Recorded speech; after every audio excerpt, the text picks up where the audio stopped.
Assalamualaikum warahmatullahi wabarakatuh. Sebelumnya kita udah bahas tentang pengertian buku fiksi dan non-fiksi. Kita sekarang akan belajar tentang unsur-unsur buku fiksi dan non-fiksi.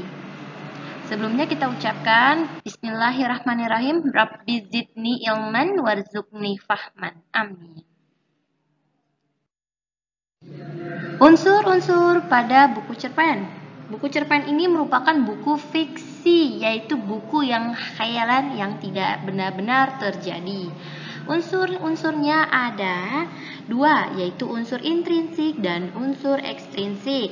Unsur intrinsik ada tema, penokohan, watak, alur, setting, sudut pandang, gaya bahasa, dan amanat.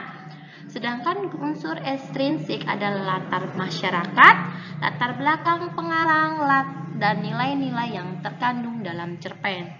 Tema ini adalah merupakan isi dari sebuah cerita tersebut. Penokohan adalah tokoh-tokoh yang ada di cerita tersebut. Watak ada tiga, ada antagonis, tritagonis, dan protagonis. Antagonis watak jahat, protagonis watak yang baik, tritagonis watak yang tambahan. Alur ada alur maju dan alur mundur berikut campuran. Setting ada setting tempat, waktu, dan suasana. Sudut pandang tergantung pada cerita tersebut. Gaya bahasa dari bahasa yang digunakan merupakan bahasa yang seperti apa. Amanat isi dari sebuah cerita tersebut. Latar belakang masyarakat. Latar belakang ini biasanya tergantung pada ceritanya. Ini menggunakan masyarakat seperti apa. Sedangkan latar belakang pengarangnya ini basicnya seperti apa? Kita harus tahu dulu pengarangnya. Dan nilai-nilai yang terkandung dalam cerpen ada nilai moral, nilai agama, dan nilai lain-lainnya. Sedangkan buku non-fiksi, yaitu biografi, adalah benar-benar terjadi pada si penulis itu atau si dari karangan tersebut. Nah, buku non-fiksi biografi ini terdiri dari ada nama lengkap tokohnya siapa yang dibahas, identitas tokoh, alamat, tempat tinggal, tempat lahir, tanggal lahir. Pendidikan tokoh berawal dari SD, SMP, dan SMA-nya di mana? Pengalaman kerja, mungkin saja si penulis menuliskan pengalaman pekerjaannya si tokoh tersebut. Dan wafat tokohnya, bisa saja wafat penokohnya atau tokohnya sudah wafat. Dan keterangan-keterangan lain yang membuat isi cerita tersebut menjadi membangun. Tugas kalian yaitu di halaman 8 adalah tugas mandiri. Nanti saya akan berikan cerita fiksi dan non-fiksi. Cerita fiksinya berjudul Sebatang Kara. Kalian bisa melihat di LKS-nya bagi yang memiliki. Bagi yang tidak memiliki silakan nanti saya akan tuliskan ceritanya di sebuah chat WhatsApp.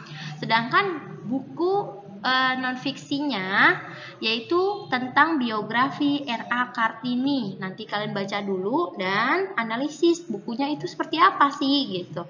Terus jelaskan perbedaan antara unsur intrinsik dan ekstrinsik. Tadi sudah saya tulis, silakan kalian tuliskan perbedaannya tuh di mana.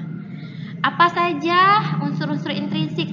Tuliskan kembali unsur-unsur intrinsik dan ekstrinsik yang sudah saya terangkan tadi. Dan apa yang dibahas dalam penulisan buku biografi. Tulis maknanya di buku biografi yang telah saya kirim. Setelah itu, sebutkan manfaat dari buku biografinya. Menurutmu, itu manfaatnya apa?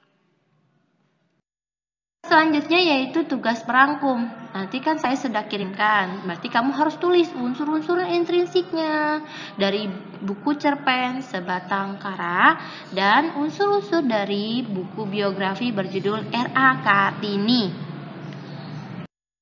Nah, tugas selanjutnya adalah tugas mencari unsur-unsur cerpen pada judul buku cerpen sederhana. Ini kalian harus baca dulu buku sederhana itu cerpen sederhana itu seperti apa sih. Jadi kalian harus tahu temanya yang mana, penokohannya apa, wataknya, alurnya. Saya akan berikan waktu sepanjang mungkin kamu, tapi jangan sampai tidak mengerjakan. Jangan lupa tugas yang kemarin juga harus kalian kerjakan. Sekian dari saya, kita baca doa. Subhanaka Allahumma wa bihamdika astaghfiruka wa atubu ilaik. Sekian dari saya. Wassalamualaikum warahmatullahi wabarakatuh.